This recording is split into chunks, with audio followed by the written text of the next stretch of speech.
নমস্কার বন্ধুরা, অচেনা ভারতের আরেক নতুন পর্বে তোমাদের সবাইকে স্বাগত। দুদিনের ছুটিতে এবারে আমাদের গন্তব্য পুরুলিয়া। নভেম্বর থেকে ফেব্রুয়ারি, মূলত এই 4 মাসকেই পুরুলিয়া ভ্রমণের বেস্ট সিজন হিসেবে ধরা হয়। তবে বছরের আর কোন কোন সময় এবং কিভাবে ট্যুর প্ল্যান করলে কম খরচে ভালো মতন পুরুলিয়া ঘুরে আসা সম্ভব তা জানবো আজকের এই ভিডিওতে। থাকবে পুরুলিয়া পৌঁছানোর উপায়, পুরুলিয়াতে থাকার ব্যবস্থা, 2 রাত 3 দিনের ট্যুর প্ল্যান ও ট্যুরের খরচ সম্পর্কিত ধারণা। তাই যারা আগামী দিনে সস্তায় পুরুলিয়া ট্যুর করতে ইচ্ছুক তাদের কাছে রইল ভিডিওটি শেষ পর্যন্ত দেখার অনুরোধ। কলকাতা থেকে পুরুলিয়া ট্রেনে ও বাসে দুভাবেই পৌঁছানো যায়। প্রতিদিন রাত 12টা 5-এর হাওড়া চক্রধরপুর এক্সপ্রেসটি পরদিন সকাল 6:30টার মধ্যে পুরুলিয়ায় এসে পৌঁছায়। আবার সাঁতরাগাছি থেকে রূপসী বাংলা এক্সপ্রেসটি সকাল 6:28-এ রওনা দিয়ে বেলা 12টার মধ্যে পুরুলিয়া এসে পৌঁছায়। এর মধ্যে চক্রধরপুর এক্সপ্রেসটিই বেস্ট, কারণ এই ট্রেনে পুরুলিয়া পৌঁছালে রাতের ট্রেন জার্নি উপভোগ করার পাশাপাশি প্রথম দিন সাইট সিন ভ্রমণের জন্যও অনেকটা সময় পাওয়া যায়। আবার যারা বাসে পুরুলিয়া পৌঁছতে চাও তারা ধর্মতলার L20 স্ট্যান্ড, দক্ষিণ কলকাতার যাদবপুর স্ট্যান্ড এবং উত্তর কলকাতার করুণাময় স্ট্যান্ড থেকে সরকারি ও বেসরকারি বাস ধরতে পারো। প্রতিদিন ভোর 5টা থেকে রাত্রি 10টা পর্যন্ত SBSTCর 8টি নন এসি বাস, WBTCর 3টি ভলভো বাস ও অসংখ্য বেসরকারি বাস পুরুলিয়ার উদ্দেশ্যে যাত্রা শুরু করে এবং 6 থেকে 8 ঘন্টার মধ্যেই পুরুলিয়া এসে পৌঁছায়। SBSTCর নন এসি বাসের ভাড়া 250 টাকা, WBTCর ভলভো বাসের ভাড়া 595 টাকা এবং বেসরকারি বাসের ভাড়া 200 থেকে 600 টাকার মধ্যে। পুরুলিয়াতে থাকার 3টি অপশন রয়েছে। 1 হলো স্টেশন সংলগ্ন সিটি এরিয়া, 2 হলো অযোধ্যা হিলটপ ও বাগমুন্ডি এরিয়া এবং 3 হলো গড় পঞ্চকট মন্দির ও বরন্তি লেক এরিয়া। পুরুলিয়ার দর্শনীয় স্থানগুলি 2টি সার্কিটে বিভক্ত, অযোধ্যা সার্কিট ও গড় সার্কিট। যারা দুদিনে পুরুলিয়া ট্যুর প্ল্যান করবে তারা একটি রাত স্টেশন বা বাস স্ট্যান্ড সংলগ্ন হোটেলে থেকে প্রথম দিন অযোধ্যা সার্কিট এবং দ্বিতীয় দিন গড় সার্কিটটি ঘুরে দেখতে পারো। আর যারা 3 দিনে ট্যুর প্ল্যান করবে তারা প্রথম রাত অযোধ্যা পাহাড়ের কাছাকাছি থেকে প্রথম ও দ্বিতীয় দিন অযোধ্যা সার্কিট এবং দ্বিতীয় রাত গড় পঞ্চকট বা বরন্তি লেকের পাশে থেকে তৃতীয় দিন গড় সার্কিটটি ঘুরে দেখতে পারো। অযোধ্যা ও গড় সার্কিটের মধ্যে অযোধ্যা সার্কিটেই পর্যটন স্থানগুলির সংখ্যা ও সৌন্দর্য বেশি, তাই অনেকেই দুদিনের পুরুলিয়া ট্যুরে একটি রাত অযোধ্যা পাহাড়ের কাছাকাছি কোনো হোটেল বা রিসর্টে থেকে 2টি দিন সম্পূর্ণ অযোধ্যা সার্কিটটি ভালোভাবে ঘুরে দেখেন। এখানে উল্লেখ্য হলো অযোধ্যা হিলটপে যে হোটেল বা রিসর্টগুলি রয়েছে তার ভাড়া কিন্তু পাহাড়ের নিচে অবস্থিত হোটেলগুলির চেয়ে অনেকটাই বেশি। তাছাড়া হিলটপের হোটেলগুলি থেকে যে ভিউ পাওয়া যায় তার চেয়ে পাদদেশে অবস্থিত হোটেলগুলির মাউন্টেন ভিউ অনেক বেশি সুন্দর। তাই তোমরাও যদি অযোধ্যা পাহাড়ের কাছে থাকতে চাও তবে আমার মতে পাহাড়ের হিলটপে থাকার চেয়ে পাদদেশে থাকাই বেটার। পুরুলিয়ায় পার ডে রুম ভাড়া হিসেবে এবং পার হেড ফুডিং লজিং হিসেবে রুম দেওয়া হয়। হিলটপের ওপরে নন এসি রুমের ভাড়া শুরু 1500 টাকা থেকে এবং এসি রুমের ভাড়া শুরু দৈনিক 2500 টাকা থেকে। আবার ফুটহিল কিংবা গড় পঞ্চকট বা বরন্তির হোটেলে নন এসি রুমের খরচ 1000 থেকে 2000 টাকার মধ্যে এবং এসি রুমের খরচ 1500 থেকে 3000 টাকার মধ্যে। সেই তুলনায় স্টেশন সংলগ্ন হোটেলগুলির ভাড়া শুরু মাত্র 800 টাকা থেকে এবং এসি রুমের ভাড়া শুরু মাত্র 1500 টাকা থেকে। নভেম্বর থেকে ফেব্রুয়ারি এই 4 মাস পুরুলিয়া ভ্রমণের বেস্ট সিজন হলেও বছরের আর 2টি সময়, বিশেষত ফেব্রুয়ারির মাঝামাঝি থেকে এপ্রিলের শেষ পর্যন্ত সময়টি পুরুলিয়া ভ্রমণের জন্য ভীষণ উপযোগী। এই সময় চারদিক পলাশ ফুলের লাল রঙে সেজে ওঠে এবং বসন্তের আমেজে পুরুলিয়া ভ্রমণের এক অন্যরূপ পর্যটকদের চোখে ধরা পড়ে। অন্যদিকে যারা বর্ষার জলে পুষ্ট জলপ্রপাতগুলির প্রকৃত রূপ সহ পুরুলিয়ার সবুজ সমারোহে মুগ্ধ হতে চাও তারা জুলাইয়ের মাঝামাঝি থেকে সেপ্টেম্বরের শেষ পর্যন্ত সময়ের মধ্যেও এখানে আসতে পারো। পুরুলিয়া ভ্রমণের জন্য হাতে 3টে দিন সময়ই যথেষ্ট। তবে অনেকেই 1 রাত 2 দিন ও 3 রাত 4 দিনে পুরুলিয়া ট্যুর প্ল্যান করে থাকেন। তোমরা যদি চক্রধরপুর এক্সপ্রেসে পুরুলিয়া পৌঁছাও তবে স্টেশন থেকে বেরিয়ে সামনেই স্ট্যান্ড থেকে 3 দিনের জন্য গাড়ি বুক করে ফেলো। তোমরা যেহেতু 2টি রাত পুরুলিয়ায় থাকবে, তাই আমার সাজেশন হবে প্রথম রাত অযোধ্যা পাহাড়ের পাদদেশে কিংবা বাঘমুন্ডি অঞ্চলে এবং দ্বিতীয় রাত বরন্তী লেকের পাশে থাকার জন্য। স্টেশন থেকে বাঘমুন্ডি প্রায় 55 কিলোমিটার এবং এই পথে তোমাদের প্রথম দ্রষ্টব্য মার্বেল লেক, যার স্টেশন থেকে দূরত্ব 38 কিলোমিটার। আপার ও লোয়ার ড্যাম বানানোর সময় এই স্থান থেকে পাথর কেটে নিয়ে যাওয়ার ফলে সৃষ্ট গর্তে বৃষ্টির জল জমে এই নীলাভ সবুজ লেকের উৎপত্তি। মার্বেল লেক দেখে 4 কিলোমিটার এগোতেই পড়বে ময়ূর পাহাড়। এক সময় অসংখ্য ময়ূরের বাসস্থান ছিল এখানে, যে কারণে নাম হয় ময়ূর পাহাড়।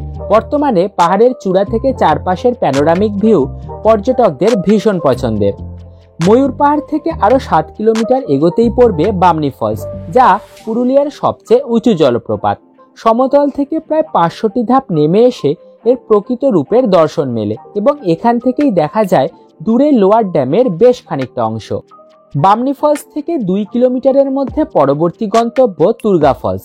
এটি পুরুলিয়ার দ্বিতীয় বৃহত্তম ফলস, যা দেখতে বামনি ফলসের মতো অত নিচে না হলেও প্রায় 300টি সিঁড়ি নামতে হয়। তুর্গা ফলস থেকেই তৈরি হয়েছে তুর্গা ড্যাম, যা পুরুলিয়ার কৃষি ও পর্যটন শিল্পের অন্যতম কাণ্ডারি। ফলস ও ড্যাম ঘুরে পৌঁছে যাও লহরিয়া শিব মন্দিরে। পোড়ামাটির কারুকার্যে ভরা এই মন্দির স্থানীয়দের মধ্যে ভীষণ জাগ্রত। প্রতি বছর শিবরাত্রির সময় এখানে অত্যন্ত জাঁকজমকপূর্ণ ছৌ নাচ ও যাত্রাপালার অনুষ্ঠান আয়োজিত হয়। তোমরাও এই মন্দিরে পুজো দিয়ে আশেপাশের দোকানপাটগুলি থেকে কেনাকাটা করতে পারো।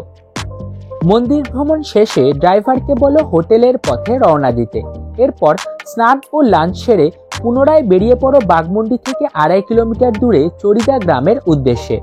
এই গ্রামের 150টি পরিবার প্রায় 150 বছর ধরে ছৌ মুখোশ শিল্পের সাথে জড়িত, যে কারণে এটি মুখোশ গ্রাম নামেও পরিচিত।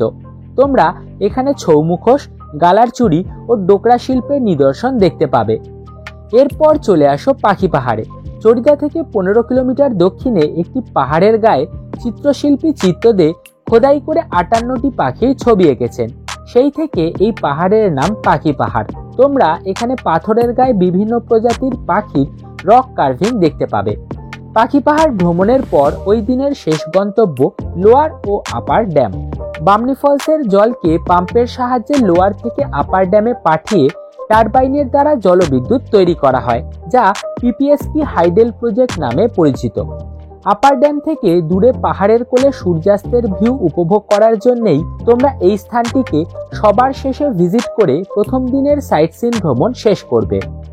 দ্বিতীয় দিন ভোরবেলায় সূর্যোদয় হওয়ার আগেই হোটেল থেকে গাড়ি নিয়ে রওনা দাও উসুলডুংরি ভিউ পয়েন্টের উদ্দেশ্যে। এখান থেকে অযোধ্যা পাহাড় সহ ছোটনাগপুর মালভূমির সানরাইজ ভিউ উপভোগ করে চলে আসো অযোধ্যা সার্কিটের শেষ গন্তব্য সীতাকুণ্ডে। রামায়ণ মতে বনবাসে যাওয়ার পথে সীতা এই স্থানে এসে ভীষণ তৃষ্ণার্ত হয়ে পড়েন। তখন শ্রী রামচন্দ্র মাটিতে একটি তীর নিক্ষেপ করে এই পানীয় কুণ্ডটির সৃষ্টি করেন। সেই থেকে আজও এখানে স্বচ্ছ পানীয় জলের ধারা বয়ে চলেছে। এই পয়েন্ট দুটি ঘুরে দেখার পর হোটেলে ফিরে স্নান ও ব্রেকফাস্ট সেরে নাও এবং হোটেল থেকে চেক আউট করে পা বাড়াও ঝালদা সার্কিটের দিকে। ঝালদা সার্কিট অযোধ্যা সার্কিটের মতন জনপ্রিয় না হলেও এখানে রয়েছে মুরগুমা ড্যাম, খয়রাবেড়া ড্যাম, চেমটাবুরু পাহাড় ও পিতিদিরি ফলসের মতো উল্লেখযোগ্য স্থান। 3 অথবা 4 দিনের পুরুলিয়া ট্যুরে অনেকেই এই খয়রাবেড়া ড্যামের পার্শ্ববর্তী ইকো অ্যাডভেঞ্চার রিসর্ট বা মুরগুমা ড্যামের পার্শ্ববর্তী পলাশ বিতান রিসর্টে এসে থাকেন। তোমরাও দ্বিতীয় রাতটা এই স্থানে কাটাতে পারো। আমি ডেসক্রিপশন বক্সে 2টি জায়গারই কন্ট্যাক্ট ডিটেলস দিয়ে দিলাম। দ্বিতীয় দিন ব্রেকফাস্টের পর ঝালদা সার্কিটের দর্শনীয় স্থানগুলি ঘুরে চলে আসো গড় সার্কিটের দিকে।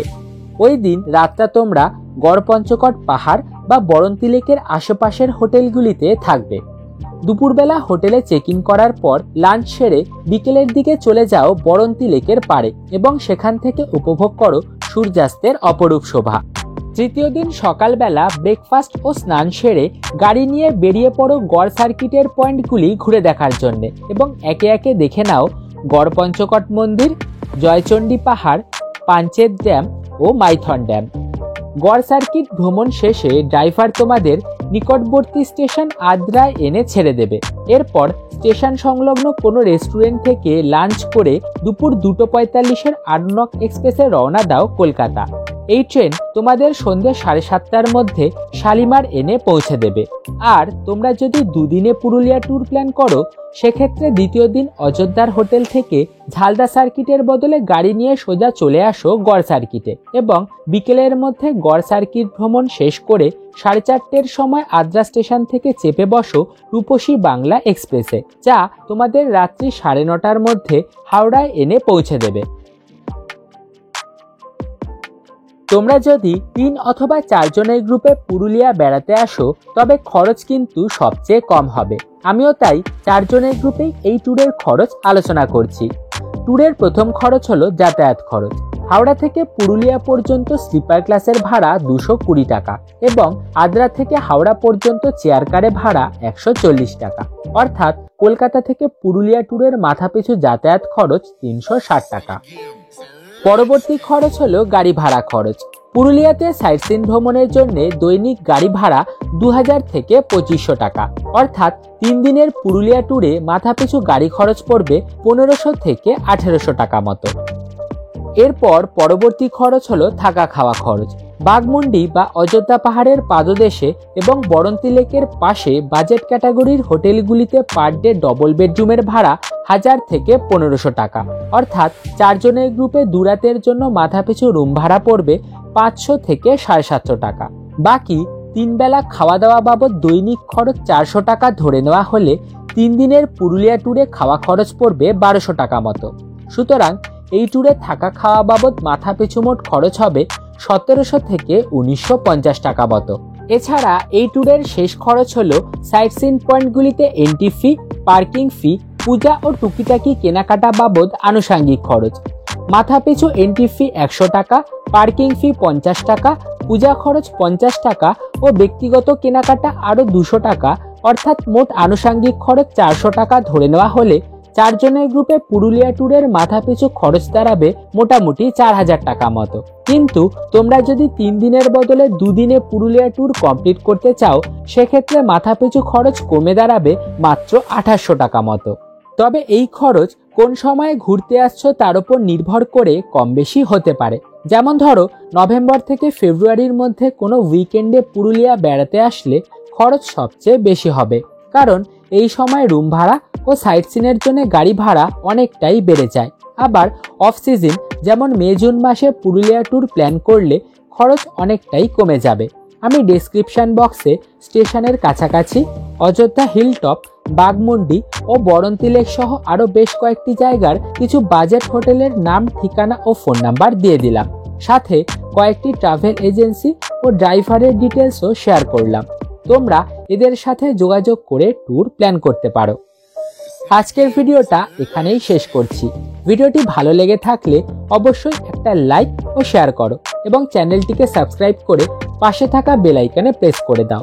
আগামী দিনে তোমরা কোন কোন জায়গার ওপরে ভিডিও দেখতে ইচ্ছুক অবশ্যই কমেন্টে লিখে জানাও। আমি চেষ্টা করব সেই সমস্ত জায়গাগুলির ওপরে ভিডিও দেওয়ার। আজ তাহলে এ পর্যন্তই, ফিরে আসছি নতুন আরেকটি ভিডিও নিয়ে।